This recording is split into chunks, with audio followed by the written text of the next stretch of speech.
Di sebuah wilayah dingin di Eropa Timur, di mana kabut turun lebih cepat daripada malam, terdapat desa-desa kecil yang tidak pernah benar-benar sepi. Bukan karena ramai oleh suara manusia, melainkan karena keyakinan bahwa tidak semua yang mati benar-benar pergi. Penduduk di sana tidak mengunci pintu karena pencuri. Mereka menutup jendela karena takut pada sesuatu yang mungkin mengetuk setelah matahari tenggelam. Mereka menyebutnya Strigoi. Bukan monster bertaring panjang seperti dalam cerita modern. Bukan pula bayangan yang melompat dari kegelapan. Strigoi adalah orang yang pernah mereka kenal. Seorang tetangga, seorang ayah, seorang ibu, seseorang yang pernah dimakamkan dengan doa dan air mata. Namun, sesuatu tentang kematiannya terasa tidak selesai. Di desa-desa ini, kematian bukanlah akhir. Ia hanyalah sebuah peristiwa yang terkadang perlu diperiksa kembali. Ketika penyakit datang tanpa sebab, ketika ternak mati satu persatu, ketika mimpi buruk yang sama menghantui banyak orang pada malam yang berbeda, tidak ada yang berteriak, tidak ada yang langsung menyebut iblis. Mereka hanya berbisik bahwa seseorang mungkin telah pulang. Strigoi dipercaya tidak bangkit dengan suara. Ia tidak merobek tanah, ia tidak menjerit, ia hanya hadir, pelan, diam, dan meninggalkan jejak pada tubuh orang-orang yang masih hidup. Selama berabad-abad, ketakutan ini tidak hanya hidup dalam cerita. Ia dicatat, dilaporkan, ditandatangani oleh pejabat dan disaksikan oleh gereja. Kuburan dibuka kembali, jenazah diperiksa, dan keputusan-keputusan mengerikan diambil oleh orang-orang biasa yang hanya ingin hidup mereka kembali normal.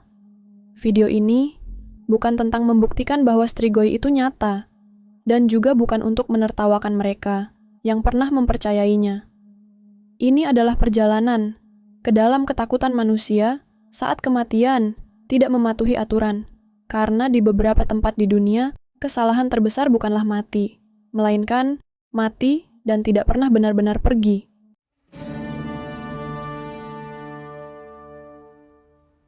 Di banyak bagian dunia, orang takut pada hantu, iblis, atau makhluk yang tidak pernah menjadi manusia. Namun Strigoi berbeda. Strigoi berasal dari kata kuno dalam bahasa Rumania, yang berakar pada kata striga, makhluk malam dalam kepercayaan Romawi kuno. Tapi bagi penduduk desa di Eropa Timur, Strigoi bukan legenda jauh. Ia bukan dongeng pengantar tidur. Ia adalah masalah.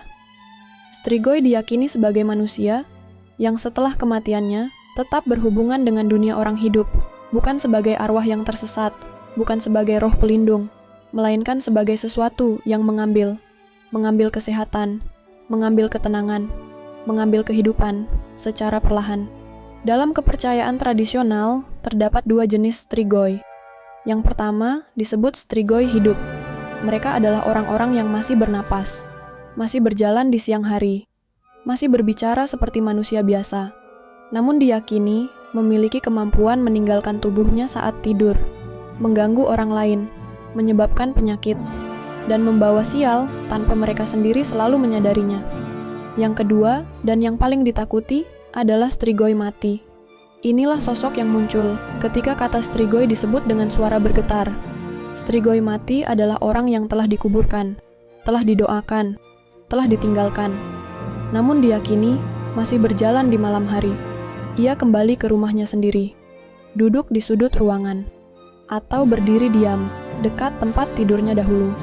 Bukan untuk berbicara, bukan untuk meminta maaf, melainkan untuk menyerap energi kehidupan dari mereka yang dulu mencintainya. Berbeda dengan vampir dalam cerita modern, Strigoi tidak selalu digambarkan mengisap darah. Kadang korbannya hanya menjadi lemah, pucat, sakit tanpa sebab, dan beberapa hari kemudian meninggal. Yang membuat Strigoi begitu menakutkan bukanlah wujudnya, melainkan kedekatannya. Ia tidak datang dari hutan gelap. Ia tidak asing. Ia memiliki nama. Ia pernah duduk di meja yang sama. Ia pernah dimakamkan oleh tangan-tangan yang kini gemetar. Dalam kepercayaan ini, Strigoi bukan kejahatan mutlak. Ia adalah kesalahan. Kesalahan dalam kelahiran, kesalahan dalam kematian, atau kesalahan dalam ritual yang tidak dilakukan dengan benar. Itulah sebabnya pembicaraan tentang Strigoi selalu diiringi dengan rasa bersalah. Karena jika strigoi itu nyata, maka seseorang pernah gagal. Gagal mengenali tanda, gagal melindungi yang hidup, atau gagal melepaskan yang mati. Dan dari sinilah ketakutan itu tumbuh, bukan dari cerita horor, bukan dari imajinasi liar, melainkan dari pertanyaan sederhana yang terus menghantui desa-desa itu. Bagaimana jika orang yang kita kuburkan dengan doa sebenarnya belum siap untuk pergi?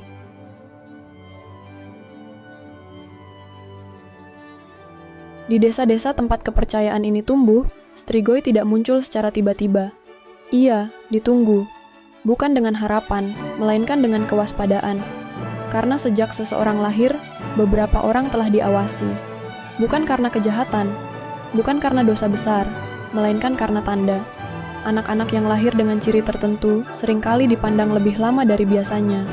Gigi yang sudah muncul sejak lahir, selaput tipis yang menutupi wajah bayi, atau kelahiran pada waktu yang dianggap salah, seperti malam tertentu, atau hari keagamaan tertentu.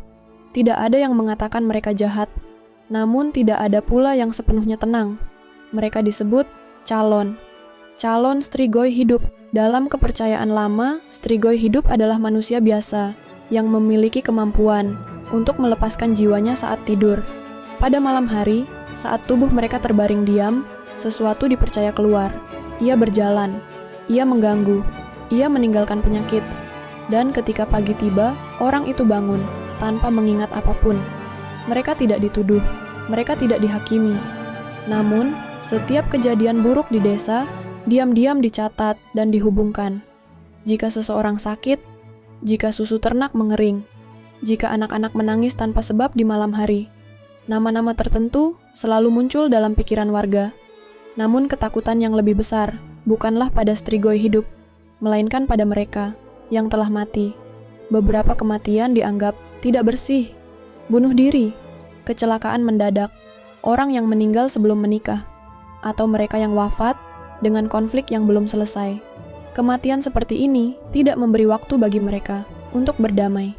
Dan ketika seseorang dimakamkan dalam keadaan seperti itu, tanah belum sepenuhnya bisa menerima mereka.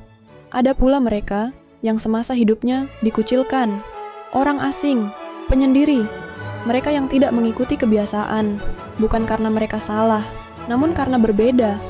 Dalam komunitas kecil, perbedaan adalah benih ketakutan, dan ketakutan selalu mencari bentuk. Kadang bentuk itu baru muncul setelah kematian. Dalam banyak cerita, orang yang semasa hidupnya dicurigai akan menjadi yang pertama disalahkan ketika desa mulai sakit.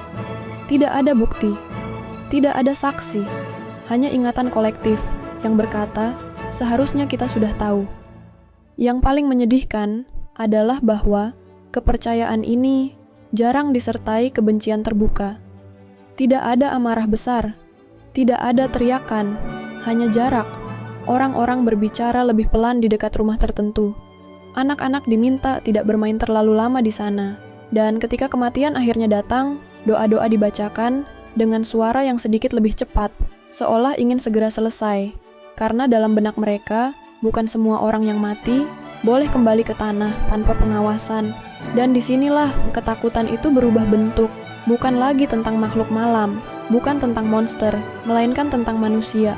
Tentang siapa yang pantas dipercaya, bahkan setelah kematian. Karena jika strigoi benar-benar ada, maka ia tidak datang dari kegelapan. Ia lahir dari manusia yang belum bisa berdamai dengan kehidupannya.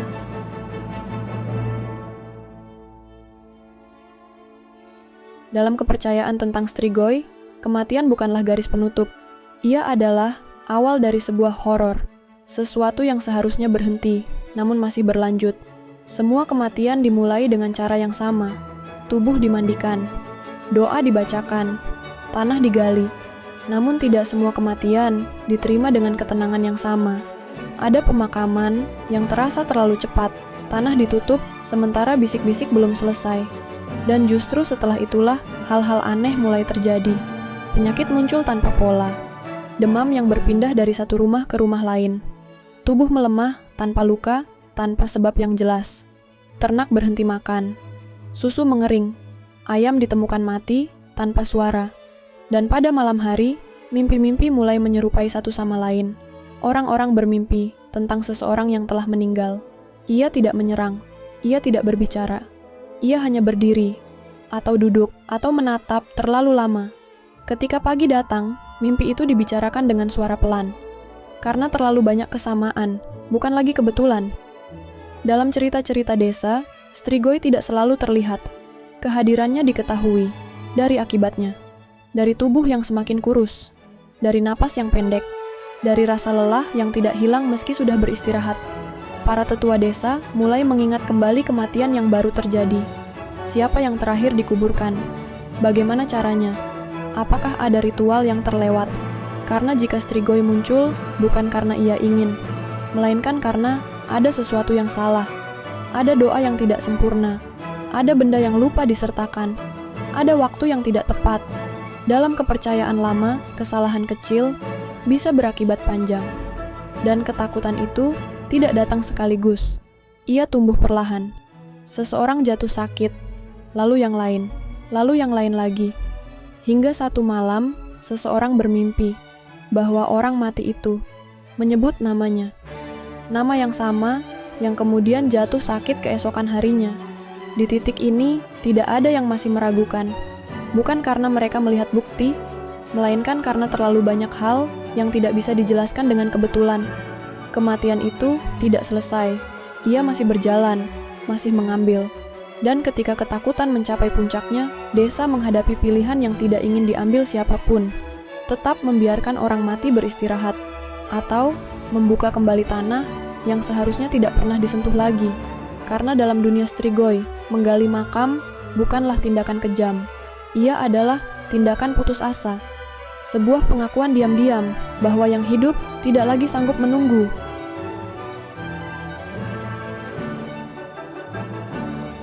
Tidak ada desa yang ingin membuka kembali makam. Tidak ada keluarga yang ingin melihat tanah yang telah mereka ratapi digali untuk kedua kalinya. Namun ketika sakit tidak berhenti, ketika kematian terus datang, dan doa-doa tidak lagi memberi ketenangan, ritual itu akhirnya dibicarakan. Dengan suara pelan, dengan wajah tertunduk, keputusan ini tidak pernah diambil oleh satu orang. Ia lahir dari kelelahan bersama, dari rasa takut yang tidak lagi bisa disembunyikan. Pada malam tertentu, saat desa terasa terlalu sunyi, beberapa orang berkumpul di pemakaman. Bukan orang asing, melainkan tetangga, keluarga, orang-orang yang dulu mengangkat peti mati itu. Tidak ada teriakan, tidak ada kemarahan, hanya langkah pelan dan napas yang berat. Tanah dibuka kembali. Ketika peti mati diangkat, tidak semua orang berani mendekat. Dan di dalamnya, mereka mencari tanda. Tubuh yang belum membusuk, kulit yang tampak kemerahan, perut yang membesar, atau darah di sekitar mulut, tanda kebangkitan setelah kematian. Strigoi. Ritual dilakukan bukan dengan kebencian, melainkan dengan ketakutan. Pasak kayu seringkali dari pohon tertentu ditancapkan ke dada. Mulut disumpal dengan bawang putih atau batu, agar ia tidak bisa memanggil. Dalam beberapa kasus, kepala dipisahkan, tubuh dibakar, dan abu dikuburkan kembali. Setiap langkah diiringi doa. Ini adalah usaha terakhir. Yang paling menyakitkan adalah bahwa ritual ini sering dilakukan oleh keluarga sendiri. Seorang anak yang berdiri terlalu jauh dari makam ayahnya. Seorang istri yang tidak sanggup menatap peti terlalu lama. Mereka tidak membenci orang mati itu, mereka merindukannya. Namun ketakutan lebih kuat daripada rindu. Setelah ritual selesai, desa menunggu. Hari pertama, hari kedua. Jika sakit mulai mereda, jika ternak kembali makan, jika malam terasa sedikit lebih ringan, maka keputusan itu dianggap benar. Tidak ada perayaan, tidak ada kelegaan penuh, hanya kesunyian baru yang terasa berbeda. Namun jika tidak berubah, maka ketakutan belum selesai, dan nama lain akan mulai dibicarakan. Ritual ini tidak pernah membuat desa bangga. Ia tidak diceritakan dengan lantang. Ia diwariskan dengan bisikan. Karena membuka makam berarti mengakui satu hal yang paling menakutkan, bahwa orang hidup bersedia melukai ingatan mereka sendiri demi tetap bertahan. Dan bahwa dalam dunia Strigoi yang paling mengerikan bukanlah apa yang dilakukan pada orang mati, melainkan apa yang ketakutan mampu lakukan pada orang yang masih hidup.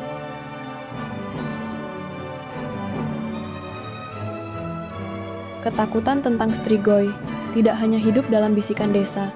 Ia juga masuk ke dalam arsip. Pada abad ke-17 dan 18, ketika Eropa Timur berada di bawah tekanan perang, wabah, dan kemiskinan, laporan tentang orang mati yang kembali mulai dicatat secara resmi, bukan oleh penyair, bukan oleh pendongeng, melainkan oleh pejabat, dokter, dan perwakilan gereja. Dalam dokumen-dokumen ini, kata Strigoi sering tidak muncul. Yang ada adalah laporan penyakit misterius, kematian beruntun, dan tindakan darurat yang diambil oleh masyarakat lokal. Beberapa catatan menyebutkan bahwa setelah kematian seseorang, beberapa warga jatuh sakit dengan gejala yang serupa. Tubuh melemah, wajah pucat, denyut nadi tidak teratur. Dan ketika makam dibuka kembali, pejabat mencatat sesuatu yang dianggap tidak wajar. Mayat yang belum membusuk, darah yang terlihat segar, atau posisi tubuh yang berubah dari saat dikuburkan. Laporan-laporan ini ditulis dengan bahasa administratif, datar, tanpa emosi. Namun justru di sanalah rasa dingin itu terasa, karena tidak ada usaha untuk menakut-nakuti, hanya usaha untuk menjelaskan. Beberapa pejabat Kekaisaran Habsburg bahkan mencatat dengan rinci langkah-langkah yang dilakukan warga desa, pembongkaran makam, penusukan jantung, pembakaran jenazah. Semua ditulis seolah itu adalah prosedur. Dalam beberapa kasus, gereja terlibat, pendeta hadir, doa dibacakan, dan keputusan diambil bukan sebagai tindakan iman semata, melainkan sebagai upaya menghentikan penderitaan kolektif. Yang menarik adalah bahwa laporan-laporan ini tidak selalu menyimpulkan apapun.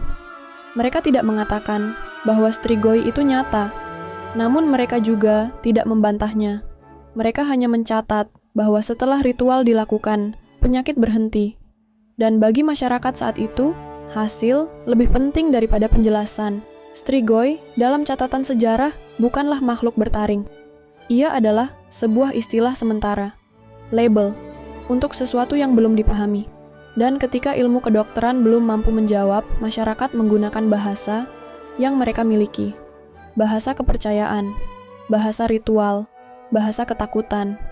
Itulah sebabnya dokumen-dokumen ini tetap disimpan, bukan sebagai bukti monster, melainkan sebagai saksi bagaimana manusia bereaksi saat kematian datang terlalu dekat. Karena di balik tinta dan cap resmi itu terdapat satu hal yang sama, keinginan sederhana agar orang mati benar-benar berhenti mempengaruhi yang hidup. Namun tidak semua kasus berhenti di atas kertas. Beberapa di antaranya terlalu nyata, terlalu rinci untuk diabaikan begitu saja. Dan salah satu kejadian itu akan kita dengar selanjutnya.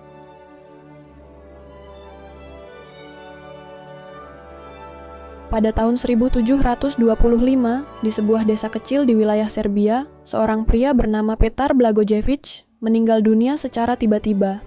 Ia dimakamkan seperti warga lainnya, dengan doa, dengan upacara sederhana. Namun hanya beberapa hari setelah pemakamannya, desa itu mulai berubah.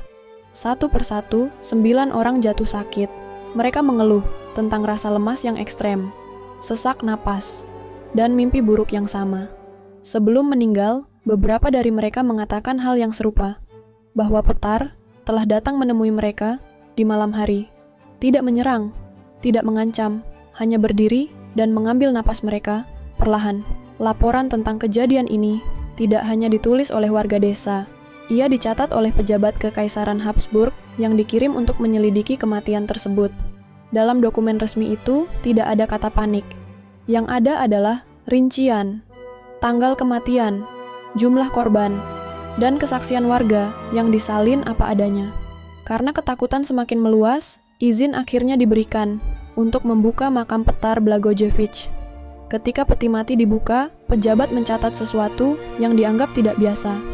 Tubuh Petar belum membusuk, kulitnya tampak kemerahan, rambut dan kuku terlihat seperti bertambah panjang, dan dari mulutnya dilaporkan adanya darah segar.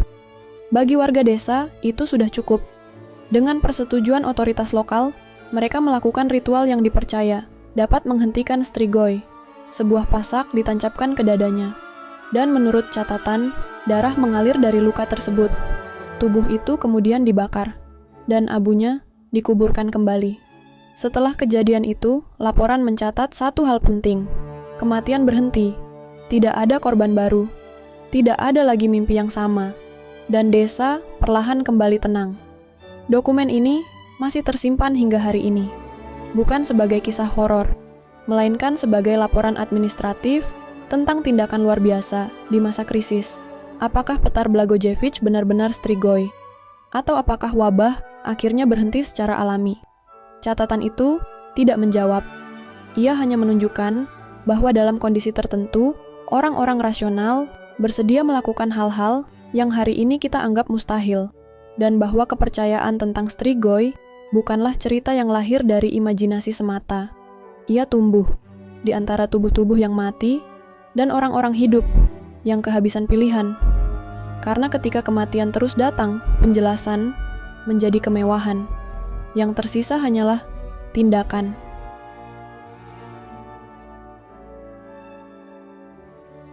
Mereka mengatakan Strigoi sudah tidak ada, bahwa semua itu hanya cerita lama yang mati bersama desa-desa tua. Namun tidak ada satupun desa yang berani memastikan, karena Strigoi tidak pernah pergi. Ia hanya berhenti disebut. Ia tidak membutuhkan nama. Ia tidak membutuhkan saksi. Ia datang saat doa terakhir tidak benar-benar ikhlas, saat tanah ditutup terlalu cepat, saat seseorang mati dengan sesuatu yang masih tertinggal. Strigoi tidak mengetuk pintu. Ia tidak memanggil. Ia mengenal rumahnya. Ia tahu di mana ia dulu tidur, di mana ia dulu duduk, dan siapa yang masih mengingat namanya. Jika malam terasa terlalu sunyi, jangan merasa aman, karena Strigoi tidak bergerak dengan suara. Ia hadir dalam jeda, dalam napas yang terasa berat tanpa sebab, dalam mimpi yang terlalu nyata untuk dilupakan, dalam bayangan yang berdiri terlalu lama di sudut penglihatanmu. Mereka yang pernah melihatnya tidak berteriak. Mereka jatuh sakit, dan sebelum mati, mereka selalu mengatakan hal yang sama, bahwa seseorang yang mereka kenal telah berdiri di dekat mereka dan tidak berkata apapun. Strigoi tidak membutuhkan darah. Ia mengambil waktu. Ia menghabiskan hidupmu perlahan hingga kematian terasa seperti kelegaan. Dan jika kamu berpikir bahwa semua ini hanya cerita, ingat satu hal. Setiap kepercayaan tentang Strigoi lahir dari kuburan yang benar-benar dibuka, dari tubuh yang benar-benar diperiksa, dan dari keputusan yang tidak akan diambil manusia jika mereka tidak yakin. Karena orang tidak menggali orang yang mereka cintai tanpa alasan. Jika Strigoi tidak nyata, maka tidak ada yang perlu ditakuti. Namun jika ia nyata, maka ia sudah sangat dekat.